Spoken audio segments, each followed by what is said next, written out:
C'est parti. Alors, je suis super, super, super contente de partager avec vous l'interview du jour. Julien, je te laisse la parole. Est-ce que tu pourrais te présenter pour ceux qui ne te connaisseraient pas encore?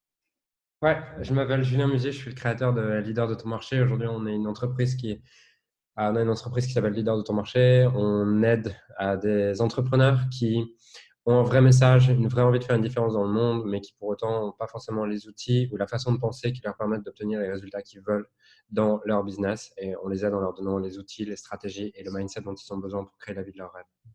Très bien, ok. Est-ce que tu pourrais faire un petit retour sur ton histoire? Ouais. En fait, à la base, j'ai eu j'ai été sportif de haut niveau de l'âge de 12 ans à 16 ans, donc franchement, j'ai eu une enfance qui était assez incroyable. Je voyageais partout, je n'allais pas à l'école, je voyageais pour vivre ma passion. Et donc, très tôt, j'ai vécu une vie où je vivais ma passion et où je n'avais pas cette contrainte de devoir avoir des autorités supérieures, d'aller à l'école et de faire comme tout le monde. Et à 16 ans, je me suis blessé et du coup, j'ai dû rentrer à l'école, dans le rang, à avoir des horaires, un cadre. Même si dans le sport de haut niveau, j'avais un cadre qui était encore plus cadré et encore plus complexe, ça avait du sens pour moi. Alors que quand je suis rentré dans les études, j'avais un cadre, mais qui n'avait pas de sens, qui m'était un peu imposé, alors que le cadre du sport de haut niveau, je l'avais choisi. Et donc, très vite, je me suis senti pas à ma place. Je n'arrivais pas à trouver ma place avec les autres. Je trouvais que cette vie, elle n'avait pas de sens. Et pour faire plaisir un peu à ma famille et tout, j'ai quand même fait des études, j'ai fait un master de finance, mais j'ai détesté ma vie pendant 5 ans. Franchement, c'est les 5 années où je me suis senti le plus vide dans ma vie et où j'avais le moins de sens et où je me demandais tous les matins, mais pourquoi je me lève en fait? Et il me reste 40 ans à vivre comme ça. Est-ce que j'ai vraiment envie de vivre 40 ans comme ça? Et la réponse était non. Mais pour autant, je ne savais pas ce que je pouvais faire à la place. Tu vois. Je n'avais pas le courage de faire autre chose. Premièrement, je ne savais pas trop. Et deuxièmement, ce que je savais que j'aurais pu faire, je n'avais pas le courage de le faire. Donc, je me suis dit, je vais rentrer dans le rang. Et en fait, je suis arrivé à mon stage de fin d'études. Et au bout de 2 jours, j'ai compris qu'on m'avait menti, quoi. Parce qu'on m'avait dit, non, mais c'est normal, tes études, elles n'ont pas de sens. Mais tu verras, le jour où tu travailleras, tu comprendras pourquoi tu as fait toutes tes études. Et en fait, j'arrive et là, je comprends rien. En fait, je comprends juste que c'est encore plus de la merde qu'avant. Et parce que avant, dans mes études, j'aimais pas mes études, mais au moins, les gens avec qui j'étais, ils étaient fun. Là, je me retrouve avec des gens déprimés autour de moi. Donc, c'est encore pire. Et je me dis, putain, tu peux pas faire comme ça, tu peux pas continuer comme ça. Et à la fin de mon stage de fin d'études, j'ai la chance de partir au Japon pour. J'étais passionné de cuisine et de pâtisserie. Je pars au Japon un mois pour. C'était pour une émission de télé et pendant un mois, je vais rencontrer les plus grands chefs du Japon et tout. Et là, je me dis, waouh, c'est incroyable. Et je rencontre un chef et je lui demande pourquoi est-ce que tu fais ce que tu fais. Et il me dit, moi, c'est juste ma passion, en fait, c'est ma mission dans la vie. Et au moment où il me dit ça, je me dis, mais c'est quoi ma mission à moi en fait. Je me sens bouleversé à l'intérieur. J'ai jamais entendu parler de cette notion de mission. Moi, je viens d'un cadre dans la finance et tout. Tu parles pas de mission, tu parles juste d'avoir un job qui te permet de gagner ta vie. Et j'entends ce mot mission, je me dis, waouh, c'est quoi ma mission? Et là, je rentre à l'auberge le soir et je me dis, j'envoie un mail et j'annule. Je devais avoir un CDI en rentrant. Je leur dis non, je veux pas de ce CDI. Et là commence cette quête en fait de qu'est-ce que je fais de ma vie maintenant que je sais ce que je ne veux plus, qu'est-ce que je veux vraiment faire de ma vie. Et j'avais un blog sur la pâtisserie, donc je commence à me rendre compte qu'on peut monétiser ses connaissances. Et là, je commence à faire un premier lancement sur la pâtisserie. En l'espace de 4 jours, je fais 7 000 euros. À l'époque, je vis encore chez ma mère et tout. Je me dis, waouh, 7 000 euros en 4 jours, c'est genre, pour moi, je suis libre à vie avec 7 000 euros. Et derrière, ce qui se passe, c'est que euh, je commence à m'ennuyer un peu et je me passionne pour le développement personnel et tout ça. Et je me dis, je vais lancer aussi un business en ligne sur le développement personnel. Sauf qu'au début, c'est juste développement personnel global. Du coup, j'ai aucune niche, aucune cible précise. Du coup, personne ne lit mes articles, personne ne regarde mes vidéos et ça marche pas. Et je me dis, mais qu'est-ce que j'ai de différent? Et là, j'ai le sport de haut niveau, j'ai la préparation mentale, j'ai le développement personnel, j'ai tout ça. Et je me dis, je vais mixer tout ça. Et là, je crée mon second business en ligne, du coup, sur la préparation mentale dans le tennis. Et c'est là que ça commence à décoller. Au bout de quelques mois, je génère 5 000 euros de marge tous les mois avec tunnel de vente, publicité Facebook et tout. Et là, ça commence vraiment à marcher. Et j'automatise tout et je me dis, maintenant, je m'ennuie en fait. Genre, tout est automatisé, je m'ennuie. Qu'est-ce que j'ai envie de faire? Là, je me dis, en fait, j'aimerais pouvoir aider d'autres personnes à faire pareil, à mettre en place de la publicité Facebook comme ça, parce que je me passionne vraiment pour le marketing et je me dis, on va lancer le leader de ton marché. Et là, tout le monde me dit, mais non, Julien, des gens qui font du marketing, il y en a déjà plein, ça sert à rien, il y a trop de concurrence, jamais ça marchera. Et finalement, je le lance et dès la première soirée, je mets 300 € de pub et on fait 12 000 € de vente. Et là, je fais waouh, ça marche. Et derrière, j'ai continué à mettre de la pub et 24 mois plus tard, on a généré plus de 3 millions d'euros de chiffre d'affaires et voilà, ça, on a impacté des milliers de personnes, donc c'est cool. Et c'est que le début. Pourquoi leader de ton marché? Parce que, en fait, à la base, j'avais pas forcément cette conscience, mais je pense qu'on le sait toujours. Tu vois, même si consciemment tu le sais pas, inconsciemment, tu as toujours des trucs qui te viennent, des messages importants pour toi. Par exemple, mon entreprise s'appelle No Limit Impact et j'ai un peu choisi le nom comme ça à l'arrache parce qu'il fallait le choisir rapidement. Mais je me rends compte aujourd'hui que waouh, ça m'inspire tellement ce message qui est pas de limite que euh, pareil pour leader de ton marché, c'est parce que pour moi, être leader de ton marché, je viens de le dire dans la phrase, ça commence par être leader. Okay. Être leader, ça veut dire quoi? Ça veut dire prendre tes responsabilités, ça veut dire travailler sur toi, ça veut dire grandir en tant que personne, ça veut dire te libérer de tes blocages internes et avoir cette capacité à leader des gens, à leader une communauté, à leader une équipe plus tard.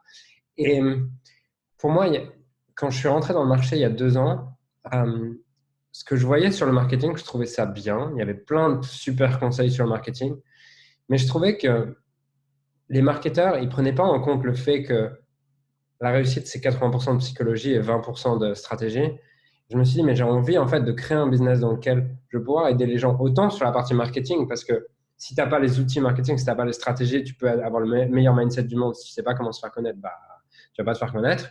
Mais de l'autre côté, si tu n'as pas le mindset qu'il faut, si tu n'es pas leader, en fait, tu n'auras jamais les résultats que tu veux, en fait, parce que tu vas bloquer, tu auras beau avoir 1000 stratégies disponibles pour toi, tu ne les mettras jamais en place, ou alors tu saboteras les trucs et tout.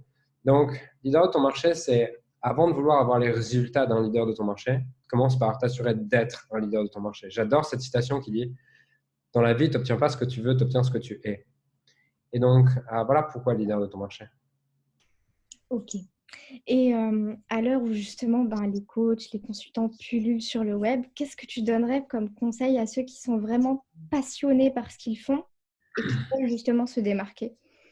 Bah, déjà, si tu es passionné, tu te démarqueras parce que, ok, les coachs et consultants pullulent sur le web, mais les coachs et consultants qui savent de quoi ils parlent et qui sont compétents dans leur métier, ils pullulent pas du tout, hein.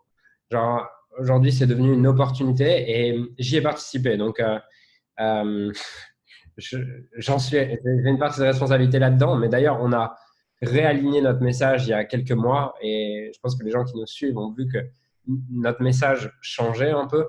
Pourquoi? Parce que moi, j'ai toujours été passionné par ce que je fais. Quand je prends un sujet, je vais lire. Tu sais, moi, je dois avoir 350 livres. J'ai investi plus de 300 000 € en formation, en coaching, dans tout. Parce que quand je prends un domaine, je veux tout comprendre et je veux vraiment comprendre comment ça fonctionne, comprendre, pas vendre des trucs parce que j'ai vu que c'était une opportunité. Et pour moi, le coaching et le consulting, c'est tout sauf une opportunité. C'est quelque chose que tu dois faire parce que tu es missionné à l'intérieur. Si tu le fais parce que tu as vu une opportunité de gagner de l'argent, mais tu n'as rien compris en fait.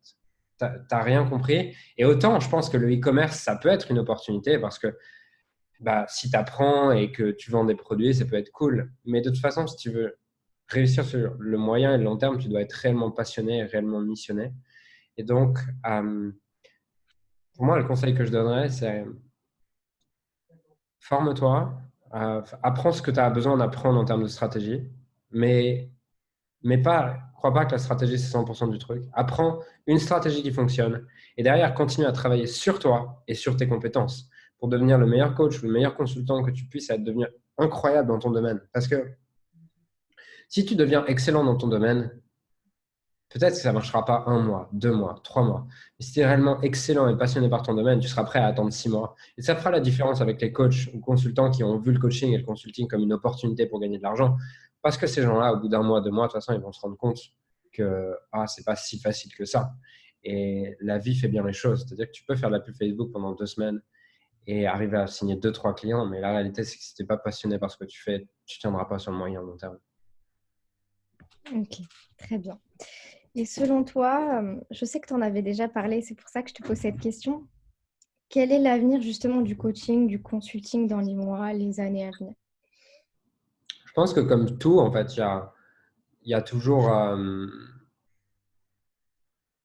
quand il y a quelque chose qui marche, les gens foncent dedans, tu vois, genre ils veulent tous faire ça. Et puis il y a une bulle, et puis au final, tu as 80% des gens qui sont dans le marché qui dégagent parce qu'ils se rendent compte que c'est plus dur que ce qu'ils pensaient, c'est pas si facile et tout. Et tu as le 20% de gens qui sont réellement passionnés par ça et qui ont envie de devenir excellents et pour qui c'est une réelle mission, qui eux continueront à évoluer. Exactement comme pour toutes les bulles, tu vois, qui est une bulle sur vendre des formations en ligne, sur les webinaires, sur la pub Facebook, sur l'e-commerce, toutes ces bulles de stratégie, en fait, elles marchent encore aujourd'hui. Faire du blogging, ça marche encore. C'était l'Eldorado en 2014. Tout le monde disait il faut faire un blog. Au final, dans les dizaines de milliers de personnes qui ont créé un blog, il y en a peut-être aujourd'hui 2% qui en vivent. Donc, les gens derrière préfèrent mettre l'étiquette. Non, ça marche pas. C'est pas que ça marche pas, c'est juste que t'es pas assez déterminé et c'est pas assez ta mission et assez important pour toi pour que tu continues. Donc, pour moi, l'avenir du coaching et du consulting, ça continuera à fonctionner et c'est juste que la bulle va un peu éclater et les gens qui sont vraiment missionnés et passionnés continueront et continueront à très bien marcher et apporter énormément de valeur à leurs clients. Ok. Plusieurs fois, tu as parlé, tu sais, tu parles de coaching haut de gamme. Pour Ouais. toi, qu'est-ce que ça signifie? Euh, Dans sa définition la plus simple du terme, c'est une offre qui va être facturée entre 2 000 et 10 000 euros. Volontairement, je m'arrête à 10 000 euros parce que je suis pas forcément pour cette bulle qu'il y a eu autour de vendre des coachings à 150 000 euros, à 1 million d'euros. Et les gens ont fantasmé sur ça, alors que la réalité, c'est que, par exemple, je parlais avec une personne il y a 2 semaines, il me dit, je veux créer une offre à 250 000 euros. Et je dis, OK, et tu veux apporter quoi à ce prix-là? Il me dit, non, mais c'est génial, j'ai appris énormément de choses et tout. Ouais, mais en fait, je pense que dans le coaching et dans le consulting, on vend souvent l'idée que tu peux accompagner quelqu'un sur des résultats que tu n'as pas eu. Je suis pas d'accord avec cette idée. Je suis d'accord avec cette idée dans le sens où, effectivement, des fois, tu peux donner des outils, des stratégies, des conseils qui vont permettre à des gens même qui ont plus de résultats que toi, d'avoir encore plus de résultats. Mais la réalité, c'est que, en général, si tu fais 5 000 euros par mois, tu n'as pas le mindset de quelqu'un qui fait 50 000. Donc, effectivement, tu peux donner les outils et les stratégies pour aller de 50 000 à 100 000 par mois. Mais la réalité, c'est que tu ne l'as pas vécu, en fait. Et il y a une vraie différence entre apprendre une stratégie sur le papier, la vivre, te rendre compte de ce que ça fait émotionnellement, par exemple, de griller 50 000 euros en pub Facebook et que ça ne marche pas comme tu veux. Et il y a des stades de développement et il y a des croyances qui vont avec. Donc, pour moi, si tu génères 2 000 euros par mois, fais pas une offre à 250 000 euros, en fait. Donc, pour moi, du coaching haut de gamme, c'est juste une offre qui va être valorisée entre 2 000 et 10 000 euros, sur lequel tu vas te demander quel est le résultat, quel est le résultat le résultat le plus important que je puisse apporter à mon client. Et à partir de là, comment est-ce que je package tout mon savoir, toute mon expertise, toutes mes connaissances, tous mes outils, tout mon savoir-être pour permettre à mon client d'avoir le meilleur accompagnement et les meilleurs, de mettre toutes les chances de son côté pour réussir, en fait. Très bien, très bien. Et c'est ça justement que plusieurs fois on m'a posé la question, voilà, qu'est-ce que pour toi le haut de gamme? Et j'aime bien quand tu parles de résultats, c'est parce qu'il ne s'agit pas seulement de facturer, comme tu disais, entre 2 000 et 10 000, c'est le résultat que tu vas apporter aussi. Et malheureusement, il y a beaucoup de personnes en fait qui l'oublient. Voilà, Exactement, tu vois, les gens, tu verras jamais un médecin arriver le soir, tu verras jamais un chirurgien rentrer le soir et dire à sa femme, tu sais quoi aujourd'hui, j'ai facturé 2 opérations à 1 000 euros. Non, il va rentrer le soir, il va être trop heureux parce que peut-être il a réussi, il y avait un patient qui allait mourir et il a réussi à lui faire une opération du cœur et il va dire, tu sais quoi, aujourd'hui, franchement, je me sens, waouh, je sais pourquoi je fais ce métier. Je sais pourquoi je fais ce métier. Aujourd'hui, j'ai une personne, elle allait mourir et on a eu une opération, c'était chaud sur la table d'opération et finalement, on a réussi à la sauver. Et pour moi, si tu vois, si ta plus grande fierté dans le coaching, c'est quand tu as vendu un coaching à 10 000 euros et que par contre, tu mets pas de valeur sur, genre, ça te fait rien quand tu as un client qui se transforme, c'est juste que tu n'es pas fait pour ce métier. Exactement. Et pour toi, c'est une question qui est assez simple, mais elle est importante pour moi. Quelle est la place justement du développement personnel, entre guillemets, dans ta vie personnelle et professionnelle? Tout. Pour moi, c'est que ça, c'est tu n'obtiendras jamais des résultats financiers, je parle sur le moyen terme, c'est-à-dire que tu peux avoir une explosion pendant 3 mois, mais tu reviendras toujours à ton niveau de développement personnel. Donc, tes revenus et tes résultats n'excéderont jamais ton niveau de développement personnel. J'adore cette citation de Robin Sharma qui dit ton empire extérieur ne dépassera jamais la taille de ton empire intérieur. Et je suis pleinement d'accord avec ça. J'ai vu des gens qui ont été capables de faire des super mois ou de faire 2 mois super et tout. Mais au final, ils reviennent toujours à leur niveau de développement personnel. Pourquoi? Parce qu'ils sabotent le truc, parce qu'ils ont l'impression de ne pas être à la hauteur des résultats qu'ils génèrent, en fait. Exactement. Exactement. Et tu sais, on parle beaucoup de l'entourage, du fait de s'entourer d'entrepreneurs ou du moins de personnes qui ont la même vision que nous. Et selon toi, justement, quel est l'impact de notre environnement, de notre entourage sur le côté business? Il est massif. Il est vraiment massif dans le sens où tu peux avoir le meilleur mindset du monde. On a, on a un cerveau conscient, tu vois, qui est capable de traiter 2000 bits d'informations par seconde. On a une partie inconsciente qui est capable d'en traiter 400 milliards. Donc 200 millions ton inconscient est 200 millions de fois plus puissant en termes de capacité à traiter l'information que ton conscient. Donc tu peux essayer de te répéter des affirmations toute la journée. Si ton environnement et toutes les personnes que tu vois autour de toi, dans leur tête, c'est 2000 euros par mois, c'est genre, c'est ouf, et l'argent c'est mal et tout ça, bah, ça va être dur en fait. Ça va être très dur avec ton conscient d'arriver à te dire ah, j'y vais et tout.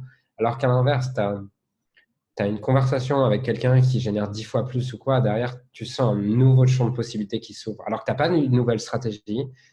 Même si tu vois, si tu as juste pris un, un verre avec lui ou un café avec lui et que vous avez à peine parlé business, il n'a même pas parlé de ton business, rien que de l'entendre parler, d'être avec lui, d'être en contact de sa vibration, ça te fait passer à un autre niveau. Donc, j'ai investi énormément pour m'entourer des meilleurs, tu vois. Et la semaine dernière encore, j'allais à Londres. J'avais j'avais payé un séminaire, tu vois, un séminaire de 5 jours sur lequel c'était 3000 euros les 5 jours. Et il y a une journée de séminaire où j'avais un de mes mentors qui a une boîte qui génère 80 millions d'euros par an, qui me propose d'aller prendre un café avec lui dans la journée. Et j'ai préféré aller prendre un café avec lui plutôt que d'assister au séminaire. Parce que je sais qu'une conversation one-to-one avec quelqu'un qui génère 80 millions, boum, ça fait shifter comment je pense, ce que je pense qui est possible. Et je pense que ton cerveau ne peut pas se représenter quelque chose qu'il ne voit pas possible. C'est-à-dire que si tu n'as jamais vu quelqu'un en vrai, ou tu n'as jamais parlé à quelqu'un qui génère 1 million ou quoi, bah, tu as une représentation de ce que c'est de quelqu'un qui génère 1 million. Et moi, par exemple, je pensais que quelqu'un qui faisait 1 million, c'était quelqu'un qui était toujours sérieux, toujours en costume. Genre, que quand tu faisais 1 million, tu devais d'être sérieux, tu vois. Et pendant longtemps, je me disais, bah non, je suis encore un enfant dans ma tête. Et en fait, je me suis rendu compte que en étant en contact de ces gens-là, que tu génères 10 millions, 100 millions, 1 milliard. J'ai rencontré des gens qui. C'est le plus riche que j'ai rencontré, c'est quelqu'un qui a vendu sa boîte 800 millions d'euros. Et en fait, ils sont comme toi et moi, tu vois. Ils sont comme toi et moi. Et, et tu peux l'entendre, mais le voir et vraiment être à ce contact de ça, ça t'ouvre un nouveau champ des possibles. J'ai envie de rebondir sur quelque chose que tu viens de dire. Tu as dit que tu étais encore un enfant dans ta tête. Et justement, il y a beaucoup de personnes qui se disent mais je peux pas en fait peut-être évoluer ou peut-être que je peux pas me mettre en avant parce que je suis un gamin ou je suis une gamine ou peut-être que je suis complètement barrée. Qu'est-ce que tu dirais à ces personnes-là? Ah, je pense que justement, c'est ta plus grande force. Et un point commun que j'ai vu des personnes qui réussissent sur Internet et un point commun que j'ai vu des personnes qui échouent sur Internet, c'est que les gens qui réussissent s'autorisent à être vraiment eux-mêmes. Parce que souvent, les gens ils me disent, Julien, je fais comment pour trouver mon unicité? En fait, elle est déjà là, ton unicité. Juste arrête de mettre des masques et d'essayer de ressembler à quelqu'un d'autre. Sois juste toi-même et ton unicité, elle sera là. Si tu n'as plus d'unicité, c'est pas parce que tu ne la trouves pas, c'est parce que tu la caches. Et donc, ce que je dirais, c'est genre, juste euh, sois toi-même. Et j'ai généré mon premier million en faisant des séminaires en short et en t-shirt, tu vois. Donc là, j'ai eu envie d'évoluer pour d'autres raisons, mais ça m'a pas empêché de générer 1 million. Genre, mes vidéos, elles étaient au selfie. Les gens me connaissent. Souvent, j'avais des, des gens qui venaient me voir en coaching et qui généraient plus d'1 million, tu vois, plus ou moins la même somme. Quand j'ai fait mon premier million, plus ou moins la même somme. Mais ils avaient un branding de ouf. Ils faisaient énormément d'efforts à tous les niveaux et tout. Et un jour, j'avais un client qui générait genre 1,5 million par an et qui au début était une des personnes que j'admirais, tu vois, un de mes premiers mentors quand juste je regardais le business en ligne. Et un jour, après qu'on ait fini notre coaching ensemble, quand c'était moi qui le coachais, je lui dis, mais je suis curieux de savoir qu'est-ce qu'est-ce qui fait que pourquoi tu as acheté un coaching chez moi? Et là, il me répond, en fait, j'ai vu tes chiffres, j'ai vu ce que tu faisais, j'ai vu la qualité de tes vidéos et tout, et je me suis dit, c'est pas possible. Lui, il a compris quelque chose que j'ai pas compris. Et donc, c'est les gens sont venus vers moi pour mon unicité et les gens m'aiment ou me détestent pour mon unicité, pour ce que je suis en fait. Mais quand tu t'autorises à être vraiment ce que tu es, tu vas attirer les clients qui te correspondent. Et souvent, les gens ils me disent, ben, Julien, comment je fais pour attirer des clients qui me correspondent? Ben, arrête de porter des masques et d'essayer dans ton marketing d'être quelqu'un d'autre parce que tu n'étonnes pas que les clients que tu attires, ce ne soit pas ce que tu veux, puisque tu ne montres pas qui tu es. Qu'est-ce que tu conseillerais justement, il y a quelques minutes, tu nous parlais de l'importance en fait de s'entourer de personnes qui sont, si je peux dire ça comme ça, de là où on veut aller. Qu'est-ce que tu conseillerais aux personnes justement qui aujourd'hui ont peur, qui n'osent pas en fait se faire accompagner? Hmm. À cause de l'argent, essentiellement? Pas forcément à cause de l'argent, mais à cause de peut-être la peur de, comment dire ça, de faire tomber le masque en fait, peut-être je ne peux pas y arriver tout seul. En fait, hier soir, j'avais un webinaire. Et du coup, c'est intéressant parce que dans le webinaire, à la fin, tu proposes une offre et tu vois toutes dans les commentaires, tu vois toutes les résistances des gens ou alors les questions, les croyances qu'ils ont et tout. Et j'en ai deux, trois qui m'ont, qui m'ont marqué. La première, c'est ouais, mais Julien, est-ce qu'on a besoin de toi pour lancer un business? Est-ce qu'on a vraiment besoin de toi pour lancer un business? J'ai répondu, bah non, en fait, tu n'as pas besoin de moi pour lancer un business et tu n'as besoin d'aucun coach et personne n'a besoin d'un coach pour lancer un business. Mais personne n'en a besoin. Pourquoi? Parce que tu peux réussir seul, mais ça va te prendre 10 ans. Alors que si tu te fais accompagner, ça va peut-être te prendre 1 an, 6 mois, 3 mois ou 2 ans. Donc, l'idée, c'est pas de croire que tu as forcément besoin d'un coach, mais c'est de te rendre compte, est-ce que tu préfères te casser les dents tout seul pendant 10 ans ou est-ce que tu préfères prendre l'expérience de quelqu'un et prendre l'expérience de quelqu'un et que cette personne t'aide? Parce que j'écoutais une interview de Tony Robbins il y a 4 jours justement et c'était avec Lewis Hauss et Lewis Hauss lui demandait euh, c'est quoi pour toi, tu as coaché des milliardaires et tout, c'est quoi pour toi les points communs que tu as trouvés chez ces personnes? Et il disait deux choses. Le premier, c'est hungry, avoir faim. C'est les milliardaires que j'ai rencontrés sont des gens qui ont constamment faim, qu'ils aient 1 milliard sur leur compte en banque ou 100 000 euros sur leur compte en banque ou qu'ils soient à zéro. Ils ont la même faim, en fait. Un mec comme Richard Branson, aujourd'hui, a toujours la même faim qu'il avait lorsqu'il a débuté Virgin.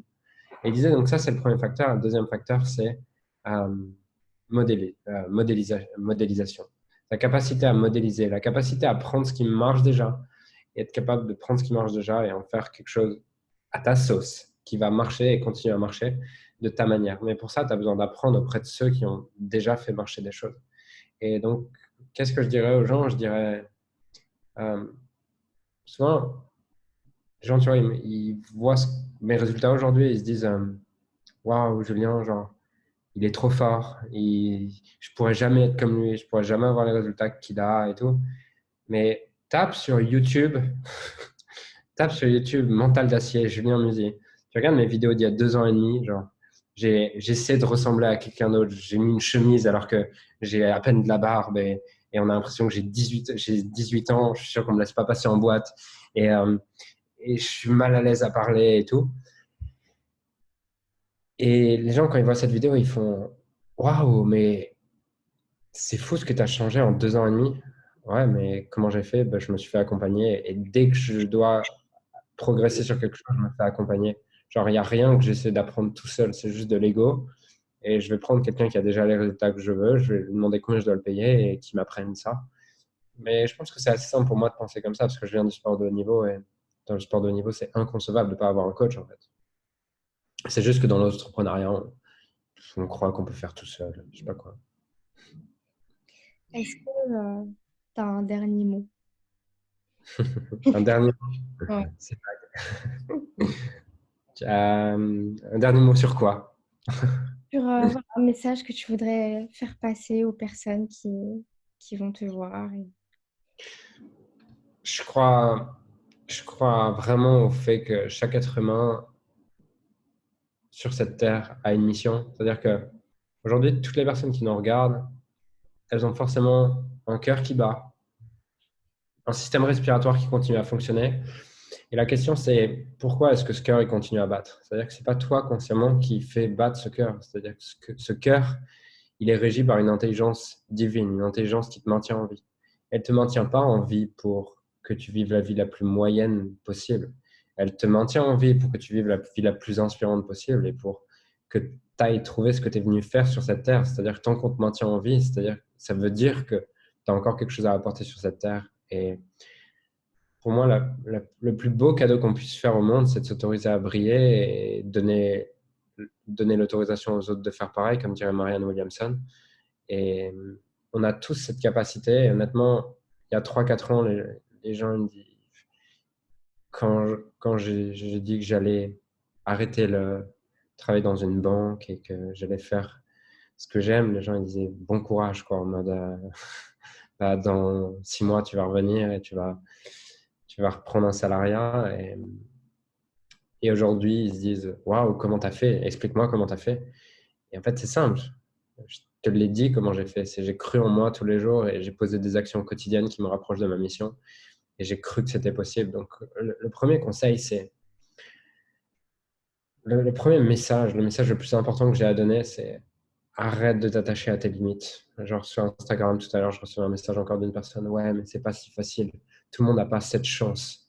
Mais la chance, c'est toi qui l'as créée. Arrête de t'attacher à tes limites. Et si tu as un rêve, il est fait uniquement pour être réalisé, visualise-le tous les jours et agis au quotidien tous les jours pour t'en rapprocher. Tu ne peux pas imaginer ce qui est possible en 2 ans, en 3 ans, en 4 ans. Et encore moins en 10 ou 20 ans. Merci.